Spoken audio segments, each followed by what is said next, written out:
환부의 털이 휘어졌고 환부가 피부보다 오목하여졌으면 이는 나병의 환부라. 제사장이 그를 진찰하여 그를 부정하다 할 것이요. 피부에 색점이 있나 오목하지 아니하고 그 털이 희지 아니하면 제사장은 그 환자를 이래 동안 가두어 둘 것이며 이래 만에 제사장이 그를 진찰할지니 그가 보기에 그 환부가 변하지 아니하고 병색이 피부에 퍼지지 아니하였으면 제사장이 그를 또 이래 동안 가두어 둘 것이며 이래 만에 제사장이 또 진찰할지니 그 환부가 없어도 병색이 피부에 퍼지지 아니하였으면 피부병이라. 제사장이 그를 정하다 할 것이요 그의 옷을 빨 것이라. 그리하면 정하리라.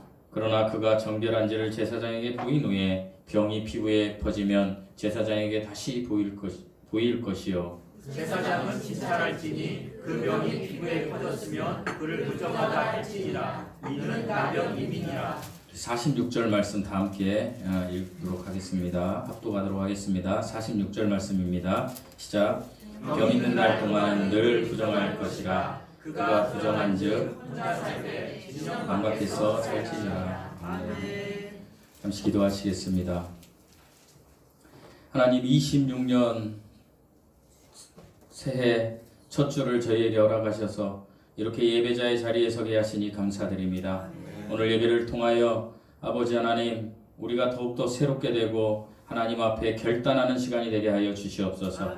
무엇보다도 우리가 예수님을 만났던 그 첫사랑의 열정을 회복하는 시간 되게 하여 주시옵소서. 아버지, 이제 26년을 시작하면서 질병으로 아버지 하나님 물질로 고통받고 있는 사랑하는 형제자매들 있습니다. 주님께서 찾아가셔서 치료하시고 채워주셔서 아버지 하나님 늘 주님이 주시는 그 은혜를 누리는 삶을 살 수 있도록 은혜 내려 주시옵소서. 이 시간 예배 드릴 때에 우리의 마음과 뜻과 정성을 다하여 하나님 앞에 예배 드리게 하시고 오직 우리 하나님만 영광받아 주시옵소서.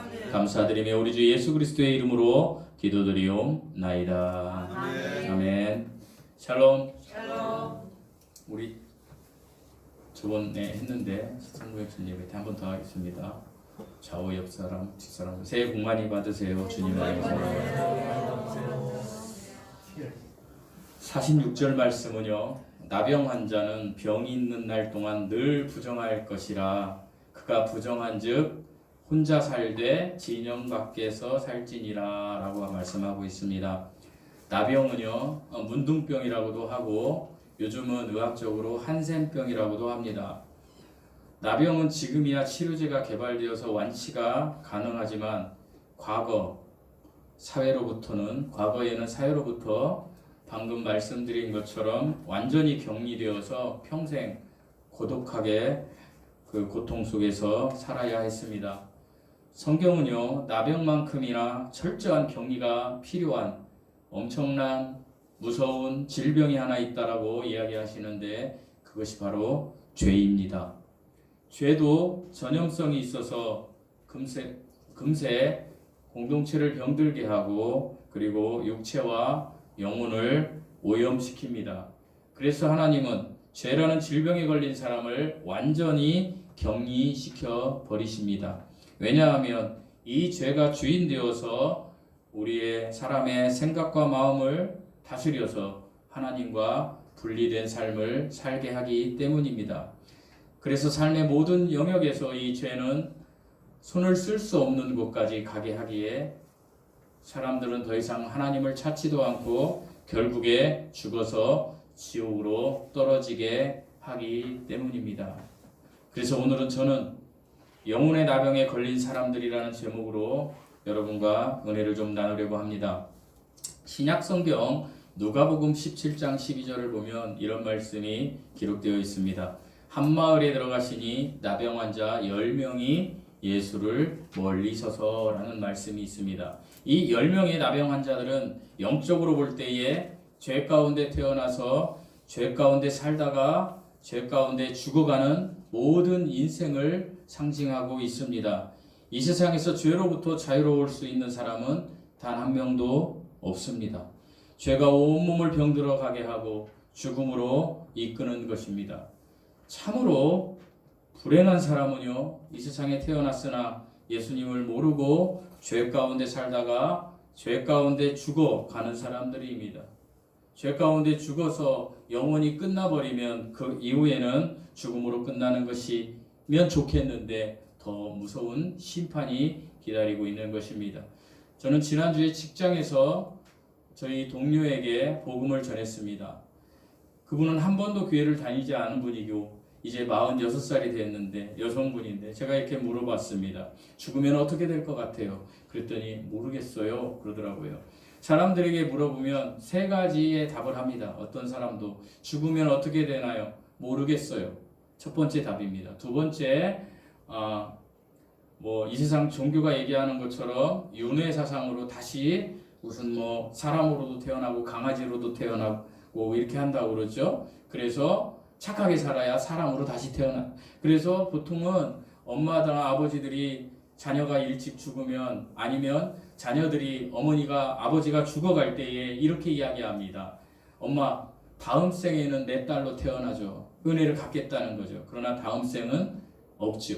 그런데 그 두 번째 윤회를 이야기하고 그리고 세 번째 저희처럼 하나님을 믿는 사람들은 심판이 있고 천국과 지옥이 있다라고 이야기합니다.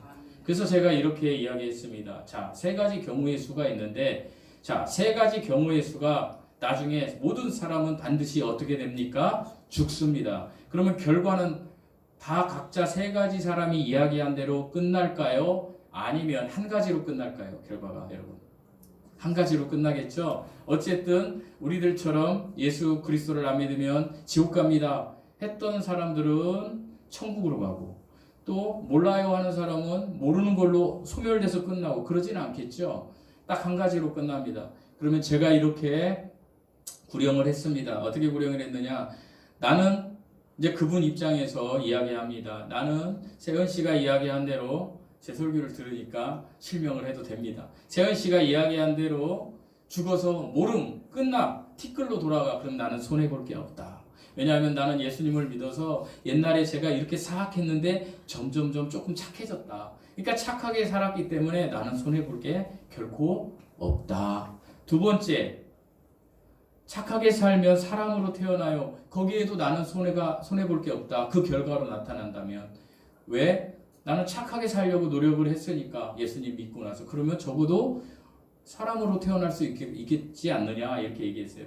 그런데 마지막으로 내가 믿는 하나님이 말씀하신 대로 성경에 이야기한 대로 심판이 있고 예수님을 안 믿으면 지옥 가고 예수님을 믿으면 천국 간다는 결론이 난다라면 나는 손해를 안 보고 천국에 가겠지만 내가 믿는 그 예수 그리스도의 그 믿어서 구원받는 그 믿음을 저버린 두 가지 경우에 있는 사람들은 어마어마한 손해를 볼 것이다 라고 이야기했어요. 그랬더니 약간 설득력이 있지 않으세요? 놀라더라고요. 그러면 사람은 태어나서 선택을 하는 것이다.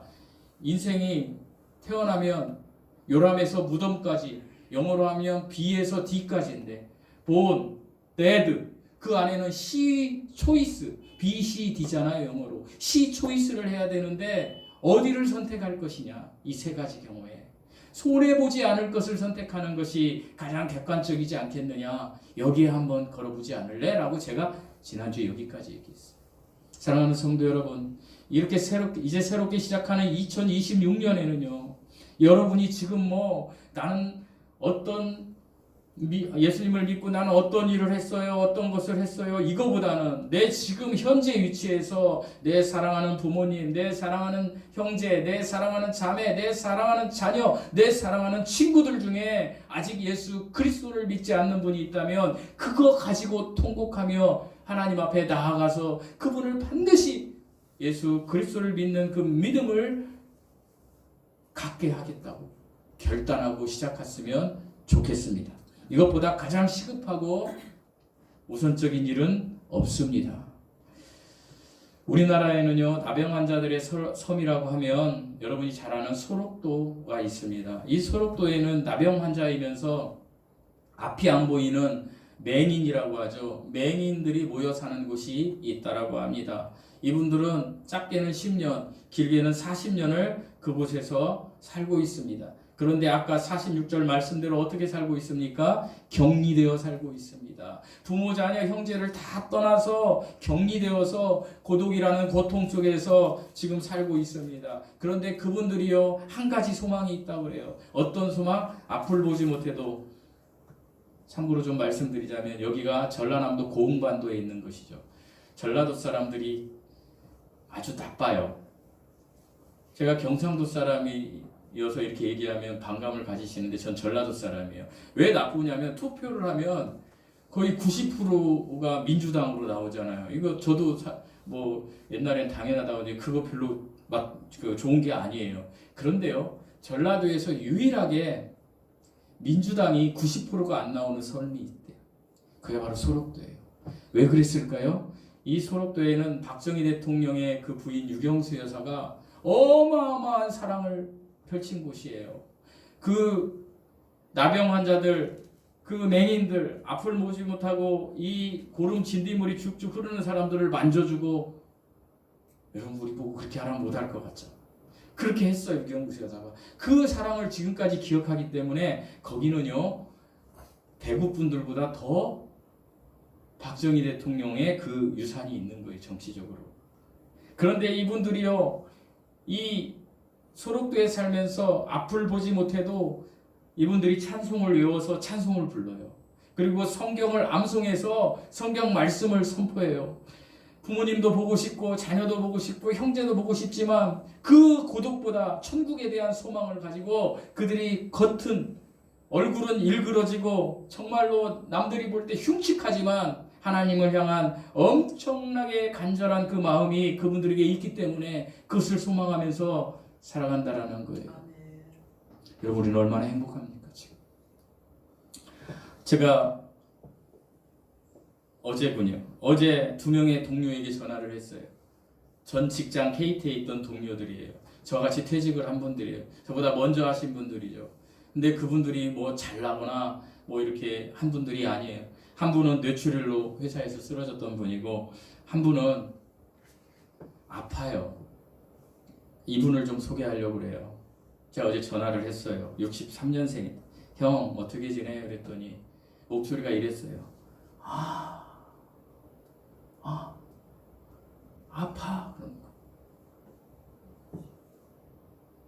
제가 이 두 분을요, 우리 여직원까지 이 세 분을 반드시 올해 예수님을 영접시키는 게 제 목표예요. 어디가 아파요? 이분이 원래 아팠어요. 어렸을 때.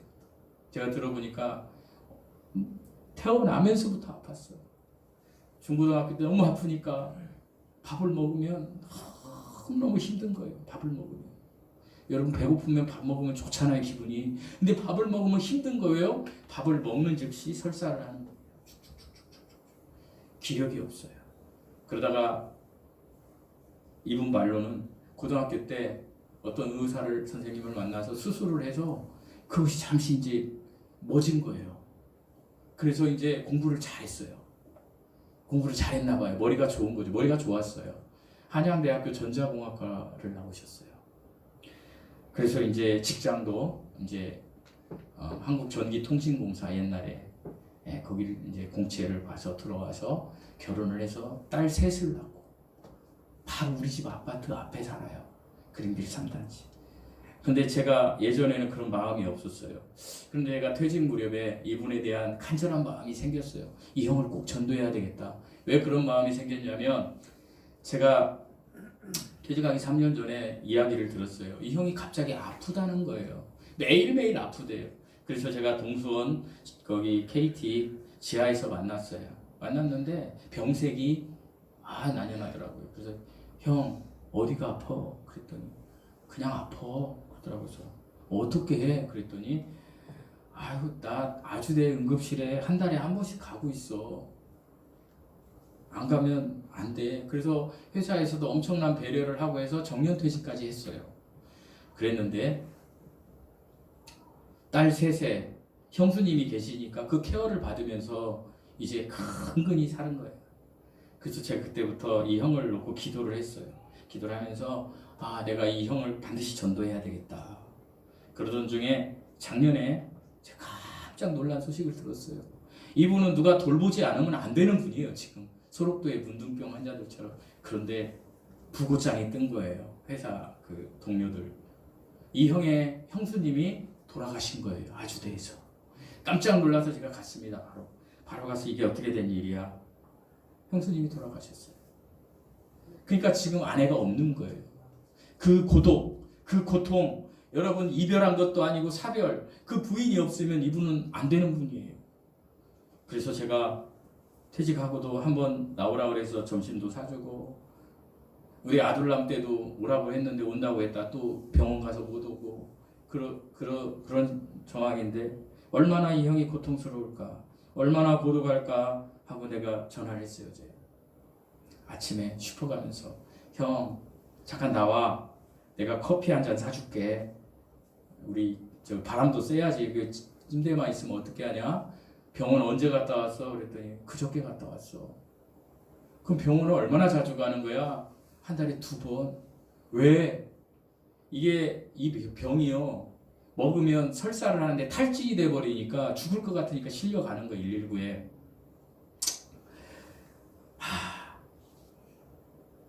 제가 그 순간 이런 생각을 했어요. 그러면서 이 형님하고 뇌출혈로 쓰러진 형님 둘이 저한테 마지막에 공통적으로 한 얘기가 있어요. 지금은 힘든데 저한테 이제 목사님이라고 칭하더라고요. 목사님, 다음에 날 따뜻해지면 한번 봐요. 그러면서 똑같이 이렇게 얘기했어요. 고마워요, 목사님. 뭘 고마워요? 당연한 거죠. 그랬더니 아무도 전화해주지 않는데, 아무도 우리를 찾아주지 않는데 고마워요, 목사님. 두 분이 다 그렇게 얘기하더라고요. 뇌출혈로 맞으신 분하고 이 선배님, 안병화 선배님. 그래서 제가 이렇게 딱 그 순간에 이런 생각을 했습니다. 제가 오늘 여러분에게 기도의 종소리를 치지만 이분들에게 내가 예수 그리스도의 복음을 꼭 전해야 되겠다. 그러면서 이런 마음이 들었어요. 그래서 제 카톡에도 이걸 바꿨거든요. 순간을 마지막같이 최선을 다해서 살자. 여러분, 우리가 정말 긴급한 일, 정말 놀랄만한 일이 있으면 그 순간 어떻습니까? 정말 내가 아프든지 내 가족이 아프면 막 그 순간 최선을 다해서 그 일에 매달리면서 갑니다. 막 긴박한 것처럼. 하나님 살려주세요. 하나님 살려주세요. 하나님 살려주시면 제가 이렇게 하지 않습니까? 그런데요, 우리가 매일매일 이 순간마다, 지금 이 순간도 하나님 이 순간 최선을 다할게요. 이렇게 살자는 거예요. 제가 어저께 저녁에 집안 얘기 같아서 좀 죄송한데, 우리 손주가 갑자기 아주대 응급실로 갔다 그래서, 성도님들도 연락 오면 제가 갈게요. 아주대 응급실로 가는데 갑자기 아침에 이 얘기했던 이 문구가 막 생각나는 거예요. 하나님, 지금 제가 운전하면서 가는데 동수원병원에서 우리 아기를 안 받아줬다는데, 저는 큰일이 난 줄 알았어요. 안 받아줘서. 동수원에서 안 받아줘서 아주대로 간다. 하나님, 제가 아침에 얘기했듯이 이 순간 최선을 다해서 제가 정말 하나님께 기도합니다. 이렇게 절박한 심정으로 기도하면서 갔어요. 하나님, 그리고 제가 이렇게 살겠습니다. 하나님, 제가 이 순간 지금도 마찬가지 제 마음이. 여러분, 우리가 이 예배를 드리면서 최선을 다해서 드리자는 거예요. 최선을 다해서 하나님 집중해서 하나님 앞에. 열이 40도가 너무 힘든 상황이었지만 제가 최선을 다하면서 기도하면서 어떤 마음이 들었냐? 아무 일이 없을 거야. 정말 아무 일이 없더군요. 코로나도 아니고 독감도 아니고 그냥 아기가 아픈 거예요. 그러면서 제가 느낀 게 있어요. 그래, 내가 순간순간마다 하나님을 기억하며 하나님이 주신 이 순간에 최선을 다하자. 이 순간에 여러분이 예배드리면서 졸아요? 최선을 다하지 않기 때문이에요. 이 순간 하나님 앞에 최선을 다하라는 거예요. 제가 왜 이런 말씀을 드리냐면, 여러분, 몸이 나병 걸린 사람들이 어떤 상태입니까? 몸이 나병이 걸리면 신경이 서서히 죽기 때문에 손가락이나 발가락이 떨어져 나가도, 세수하다가 코가 떨어져 나가도 아픈 줄을 몰라요. 영혼에 나병이 걸린 사람들도 똑같다라는 거예요. 여러분, 그리스도인들 중에, 특별히 오늘날 현대의 그리스도인들 중에서 영혼에 나병이 걸린 사람이 얼마나 많은지 아세요? 웬만하면 식상해져가지고 예배 안 드려도 그냥 괜찮고, 기도 안 해도 괜찮고, 하나님이 없는 것 같고, 나는 나대로 살고, 이것이 이 세상 문화에 그냥 젖어 있어요. 아프면 병원부터 찾고 하나님을 찾는 것이 아니라 처음에는 내가 이렇게 살짝 죄 짓는 것이 엄청나게 민감했어요. 내가 구원받고는 민감했죠. 아이고 내가 이런 죄를 저지르면 안 되지. 내가 이런 언어를 쓴다고. 근데 어떻게 됩니까? 신앙생활 10년, 20년, 30년 하다 보면 내 말하고 내 감정대로 하고 그리고 어떻습니까? 내가 죄를 져도 나에게는 면죄부를 막 주는 거예요. 괜찮아. 나는 예수 그리스도의 보혈의 피로 나는 용서받았잖아. 그렇게 면죄부 주면서 다른 사람을 향해서는 독소를 막 품어내는 거예요. 독소를. 우리들이 저 같은 목사들이 그렇게 막 쏟아내는 거. 이게 영혼의 나병 걸린 자들이라는 거예요. 주님이 이야기한 바리새인처럼 인두를 치져도 아무런 반응이 없는 그런 사람들이라는 거예요. 죄를 지어도 무감각하고 죄 짓는 모습을 보아도 당연한 것처럼 감각이 없고 예수님 따로 삶 따로 이것이 영혼의 문둥병에 걸린 우리 사회의 모습이고 어찌 보면 우리들의 모습일 수 있어요. 하나님의 말씀은 거창하게 전하고 기도도 거창하게 해요. 삶은 영광이에요. 여기에 어떤 하나님의 역사가 일어나겠습니까? 이런 사람들은 영혼의 문둥병이 걸린 사람들이라는 것입니다. 이 틈에 사단이 들어와서 구원받은 우리를 망가뜨리기 시작하는 거예요. 죄악의 균이 나병균처럼 상처난 부위를 막 쑤셔대는 거예요. 그러니까 이러는 거죠. 구원받아. 저는 구원의 확신이 있어요. 여러분, 제가 이 시대가 왜 라오디게아 시대인지를 알겠어요. 정말로 하나님의 말씀에 출중한 사람들은 어마어마하게 많아요. 어마어마하게 막 강해하고 주석하고 그 책이 많으니까 정보가 많으니까 여러분 마틴 로이드 존스 목사님이 20세기 최고의 목사님이고 스펄전 목사님이 19세기 최고의 목사님이라고 해요. 그런데 오늘날 목사님이 마틴 로이드 존스나 스펄전 목사님보다 더 많이 알아요. 왜요? 정보가 많거든. 엄청난 정보가 많거든요. 하나님의 말씀을 막 짜개고 하더니 그런데 영혼은 병 걸려 있어요. 나병이 걸려 있어요. 삶이 안 되는 거예요. 제가 어저께 페이스북에 어떤 글을 보면서 충격을 받았어요. 어떤 목사님이 쓴 글인데 비판이나 판단을 해서는 안 되지만 그 목사님이 쓴 글 그대로 제가 말씀드리면 두레마을 김진홍 목사를 나는 존경했다. 그러나 나는 지금 그를 존경할 수가 없다. 남포교회 박영선 목사를 나는 존중했다. 정말 우리나라 강해설교의 1인자 남포교회 박영선 목사님을 나는 존중했다. 나는 그러나 그를 존중할 수 없다. 왜? 아들을 위해서 40억을 교회에 요구한 목사를 나는 더 이상 목사로 인정할 수 없다.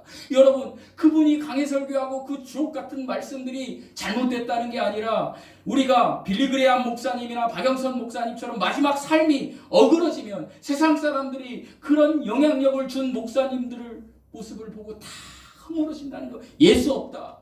예수가 있으면 어떻게 저럴 수 있는가? 그렇다라는 거예요. 이것을 사탄이 노리고 있는 거예요. 어떤 사람?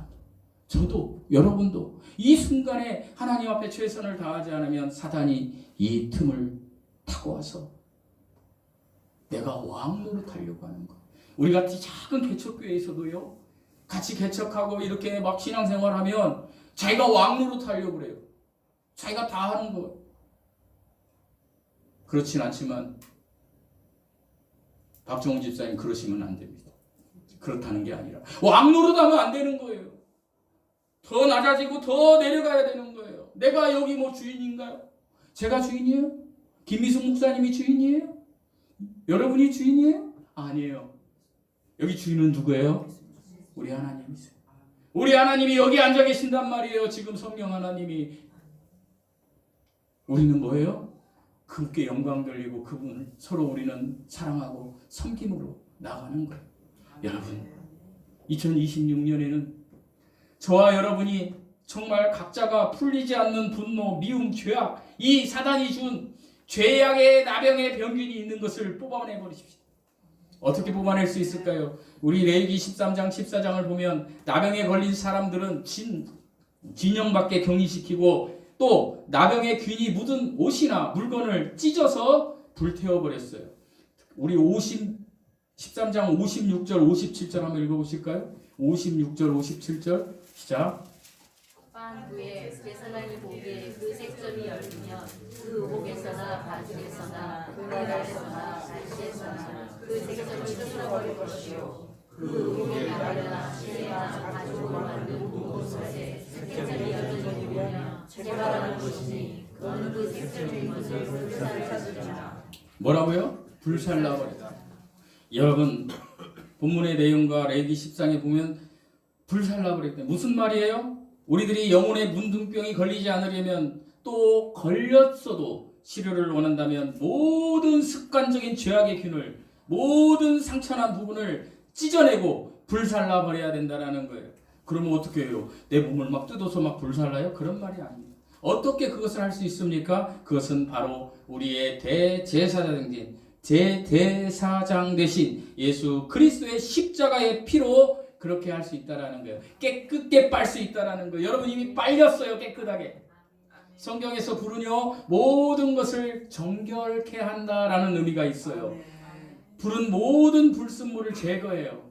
아무리 그 병균이 아무리 막 강하고 그래도요 불로 태워버리면. 그래서 예전에 그 뭐죠? 그 코로나 전에 갑자기 생각 안 나요. 옛날에 그 패스트 그 병에 걸린 사람들 다 태웠다 그래요. 다 태워서 병균을 죽여버리는 거예요. 사랑하는 성도 여러분, 사탄이 주는 죄악의 병원균이 우리를 틈탈 수 있어요. 우리의 환경을 통해서 틈탈 수 있어요. 우리의 약한 고리를 통해서 틈탈 수 있어요. 여러분 각자가 가지고 있는 거예요. 저도 가지고 있는 거예요. 그게 자녀일 수도 있고요. 남편일 수도 있고요. 아내일 수도 있어요. 그것을 왜 이렇게 교회가 이렇게 대접을 해? 왜 이러지? 이것이 약한 고리예요. 거기다 서운함, 섭섭마귀를 막 넣어주는 거예요. 사단이. 그 병원균을 막 그 틈에다 딱 넣어줘요. 그럼 어떻게 해요?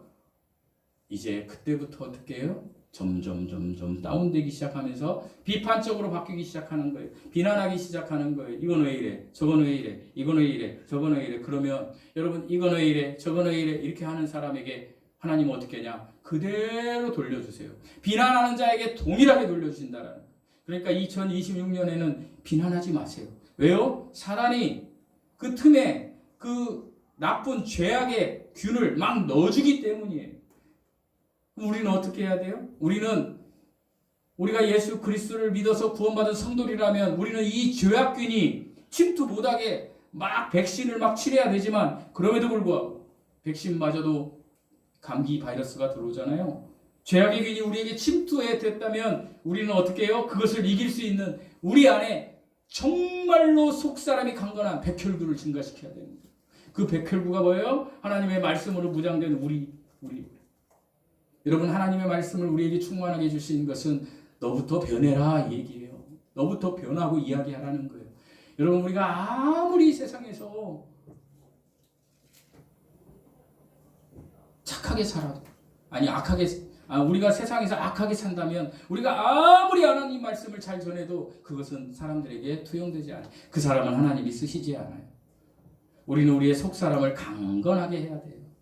강건하게 할 때 어떤 시험이 몰려와도 겸손하게 온유하게 상대를 존중해가면서 하나님께 감사하면서 상대를 배려하고 하나님의 말씀에 순종하면서 잘 케어할 수 있어요. 이것이 교제예요. 나를 내세우는 건 교제가 아니에요. 제가 대표적인 사람이에요. 제가 25년까지 앞으로도 그런 일이 있으면 여러분이 봤었고 저는 무슨 얘기를 한다라면 제가 저 29살에 예수님 만났고요. 제가 만난 예수님은요. 제가 이랬어요. 저는 그게 아주 제가 내 간증이 당신한테 이렇게 투영되기를 원해요라는 심정으로 했어요. 그런데요. 아주 교만한 거더라고요. 제 스스로.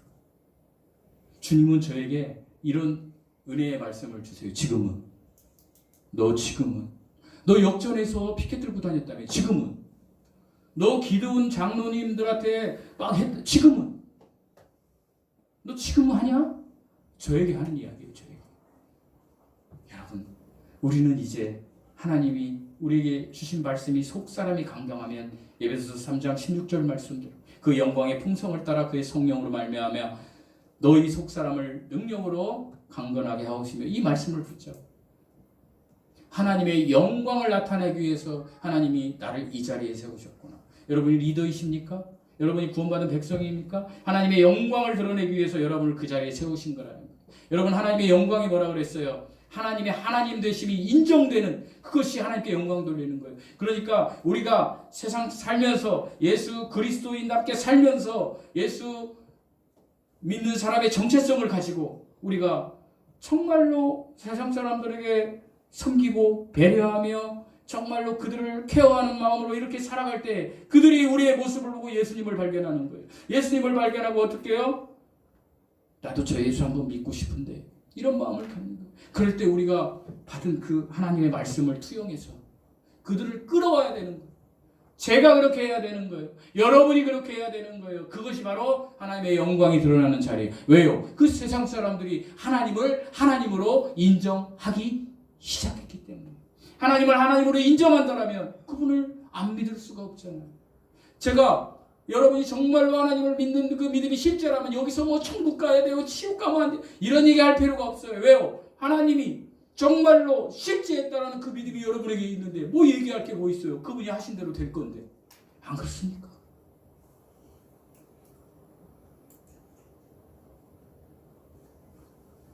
제가 박영훈 목사님 설교를 들었는데 이런 얘기를 하시더군요. 오늘날 한국 교회는 소래포구다. 여러분 소래포구 아세요? 저기 소래포구에 가면 한 20년 전에는 사람이 어마어마하게 많았던 거예요. 사람들이 막 몰려드는 거예요. 뭐 막 먹으러. 그러니까 그 소래포구 상인들이 어땠어요? 그냥 막 바가지 씌우는 거예요. 어차피 아유 회 10만 원이요. 너무 비싼데요? 아이 안 먹으려면 말고. 너 아니어도 올 사람 많아. 한국교회 그랬다라는 거 80년도에. 너 아니어도 올 사람 많아.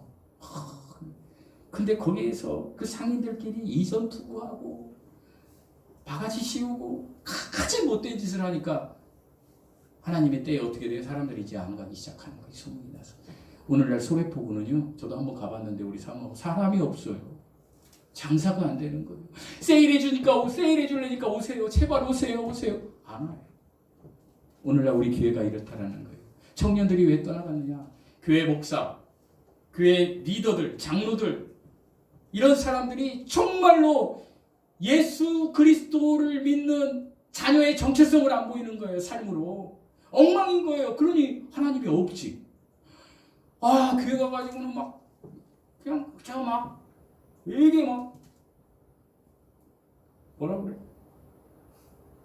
위험 있게 막 목사님들 하나님께서 천지를 창조하셨습니다. 믿습니까? 하는데 옛날에는 막 다 모르니까 아멘 했는데 유튜브 보면은 다 나와 있잖아요. 그거에 대한 거. 그러니까 뭐예요? 믿습니까? 하는데 너나 잘 믿어. 너나 잘 살아. 그럼 뭐예요? 저와 여러분이 이제 그때 바뀌어야 돼요. 이 패러다임. 소래포구가 망했듯이 우리 교회가 그렇게 가면 망하는 거예요. 저부터 우리 목사님부터 여러분 각자 재직자들부터 어떻게 우리가 이제 어떻게 해요? 낮은 자리에서 삶으로 보여야 되는 거예요. 우리 이웃들에게 사랑하는 사람들에게 정말 교회 올라오면 오고 말라면 말아 안 와. 그러면 그분이 그 대상이 내 어머니이면 얼마나 무서워요. 내 아버지이면 얼마나 무서워요. 내 딸이면 얼마나 무서워요. 여러분 내 자녀 지옥 간다니까요. 어떤 정신 나간 사람들이 내 자녀는 예수 그리스도를 믿는다는 믿음이 없는데도 멍하게 있는 거예요. 천국 간대. 천국이 무슨 아버지가 목사인 아버지가 티켓 10장 끊어서 10명의 자식들한테 나눠주는 것이 천국입니까? 아니에요. 천국은 반드시 우주 만물을 창조하신 하나님 예수 그리스도와 각자 개인이 반드시 인격적인 관계를 맺어야 된다는 거예요. 그 사건이 있어요. 여러분에게 있어요? 여러분에게 있어요? 아니 뭐 아멘하라고 하신 게 아니에요. 한 게 아니에요. 없으시면 26년에 가장 시급한 일은 그 일이에요. 아멘하신 분들 이제 여러분은 예수 그리스도의 보혈의 피로 영이 거듭나서 혼이 구원받고 몸은 구속받았지만 여전히 세상 찌꺼기에 묻혀서 넘어졌다 일어났다 넘어졌다 일어났다 이런 분들일 거예요. 저도 그러니까. 세상에 있는 찌꺼기들이 막 섞여요. 우리 그거 성령의 불로 태워버립시다. 아멘. 찬양할 때 힘차게 하고, 제가 사실 오늘 예수 우리 왕이 할 때 이렇게 하세요라고 하려고 했는데 저부터도 이렇게밖에 안 돼요.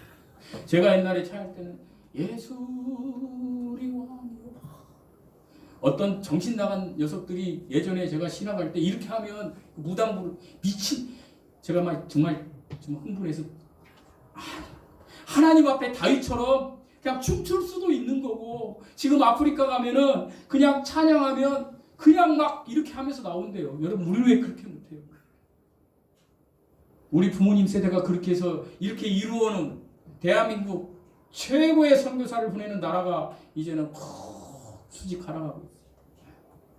우리 주양기 사랑교회 성도들, 세상의 찌꺼기들을 예배를 통해서 태우고 불순물을 제거. 그래서 속사람이 강해서 정말 우리의 습관이나 우리의 몸, 우리의 또는 소유한 물건 중에서 내가 정말로 사람들에게 상처 주거나 이런 걸로 얻은 것이 있다면 다 태워버리고 다 반납해야 돼요. 거기에서 하나님이 역사하기 시작합니다. 죄악의 균이 퍼져 있는 것들을 찢어버리고 하나님의 말씀으로 불태워버리십니다. 이것을 제거하지 않으면요, 우리는 변화되지 않아요. 우리의 영혼이 문둥병에 걸린 상태로 그대로 있는 거예요. 나 예수 믿는데요? 아니요. 믿는 거 아니에요. 사랑하는 성도 여러분, 다시 한번 제안드립니다. 우리 순간순간에 감사합시다. 하나님께. 그리고 이 순간 붙잡고 하나님을 생각합시다. 늘 의식적으로 하나님과 대화하면서 정말 최선을 다해 삽시다. 여러분이 무엇을 하든지 간에 최선. 그렇게 살 때 나쁜 짓 안 하게 돼요. 여러분, 제가 이렇게 말씀드린 대로 그런 삶을 사는데 뭐 노래방 가고 술 먹는 게 죄라는 건 아니고요. 노래방 가고 술 먹는 데 가서 하나님 말씀 전할 수는 없잖아요. 자, 내가 노래방 가가지고 노래를 하는데, 제가 옛날에 그 노래방 가면 트로트를 잘했어요. 그래가지고 그 저기들이 노래를 해달라고 제가 뱃삼에 묻혀 그냥 이게 여러분들의 그 순간 하나님을 생각하면 배 나오겠습니까? 배 나오겠어요? 잠깐만요. 갔다 갈게요. 하나님 생각할 거 아닙니까? 제 예를 드는 거예요. 예를. 여러분 이거를 습관화하고 생활화합시다. 반드시 하나님이 우리를 일으켜 주십니다. 우리를 왜? 사용하셔야 되니까. 이거부터 합시다.